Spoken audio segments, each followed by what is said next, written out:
Ավարտվեց կանանց բարձրագույն խմբի 24-25 թվականի առաջնությունը։ Առաջնությանը մասնակցում էին 4 թիմեր։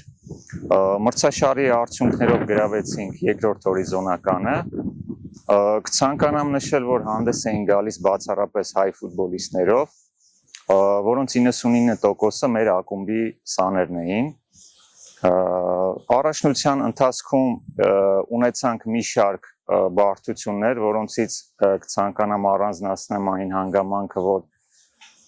թերևս պայքարում ենք երկու ճակատով, այսինքն բուն առաջնությունը եւ մեր բազմաթիվ ֆուտբոլիստներ գործողում էին Հայաստանի տարբեր տարիքային հավաքականներ։ Դժվարությունը կայանում էր նրանում, որ հավաքականից վերադառնալով ֆուտբոլիստները չէին ունենում լիարժեք վերականգնվելու հնարավորություն եւ ստիպված էին լինում մի քանի օր հետո դուրս գալ խաղադաշտ եւ պայքարել արդեն առաջնությունում շատ կարեւոր միավորների համար։ Կցանկանամ նշել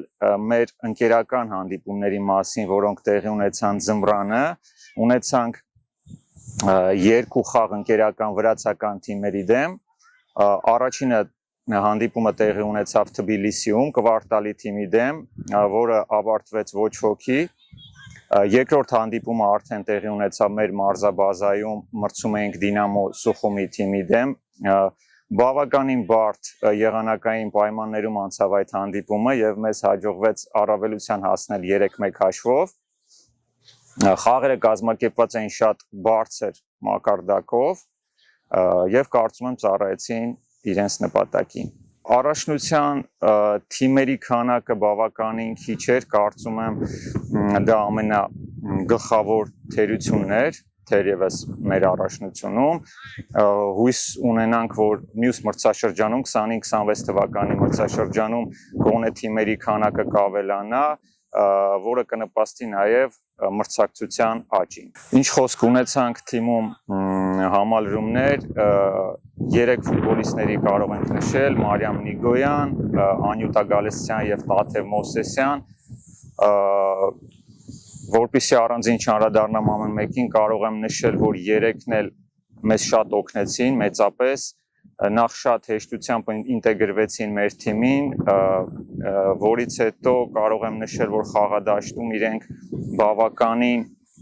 մեծ ծավալի աշխատանք տարան եւ կարողացան դժվարին իրավիճակներում բավականին մեծ ամրություն հաղորդել մեր թիմի խաղին։ Անյուտա Գալստյանի մասով կարող եմ ասել, որ ինքը հանդես էլ գալիս ղազախական ակումբում եւ առաջին տրանսֆերն էր, որ տեղի ունեցել կոնկրետ Ուրարտու ակումբում դրսից հանդես եկող հայ ֆուտբոլիստի մասնակցությամբ։ Ցավոք սրտի, այո, առաջնության ընթացքում մեզ չէին կարող օգնել մեր 3 ֆուտբոլիստները՝ Էմին Սարգսյան, Շողերը Սարդարյան եւ Սուսաննա Սահակյանը տարբեր տեսակի վնասվածքների եւ առողջական խնդիրների պատճառով եւ մինչ մենք խաղադաշտում պայքարում էինք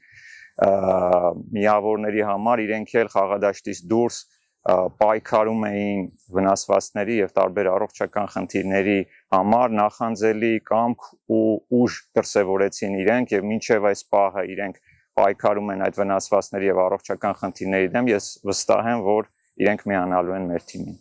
Նոր համալրումների մասով կարող եմ ասել, որ այո, լինելու են ֆուտբոլիստներ,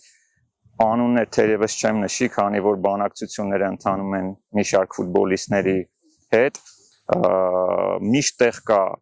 աճի, միշտ տեղ կա ուժեղանալու եւ մենք ամեն ինչ անելու ենք, որպեսզի համալրվենք եւ ել ավելի ուժեղանանք։ Հունիսի 30-ից արդեն կսկսենք նախապատրաստվել կանանց բարձրագույն խմբի 25-26 թվականի նոր մեկնարկող առաջնությանը։ Նախնական տվյալներով նախապատրաստվելու ենք, նախապատրաստական փուլը անցնելու է մեր մարզաբազայում։ Կոչ եմ անում մեր երկրպագուներին էլ ավելի հաճախ ներկա գտնվել կանանց բարձրագույն խմբի հանդիպումներին։ Կարծում եմ, որ կանայք յուրահատուկ փայլ են հաղորդում ֆուտբոլին, իսկ խաղերը անցնում են ոչ պակաս դիտարժան պայքարում։ Նպատակների մասով երկու կարծիք լինել չի կարող, մենք գտնվում ենք Երևանում եւ Հայաստանում, կարծում եմ իմ կարծիքով ամենահզոր ֆուտբոլային ակումբում, Ուրարտու ֆուտբոլային ակումբում, իսկ Ուրարտու ֆուտբոլային ակումբի նպատակները միշտ եղել են, կան ու կլինեն ամենաբարձրը։ Մենք մշտապես պայքարելու ենք ամենաբարձր տեղերի համար։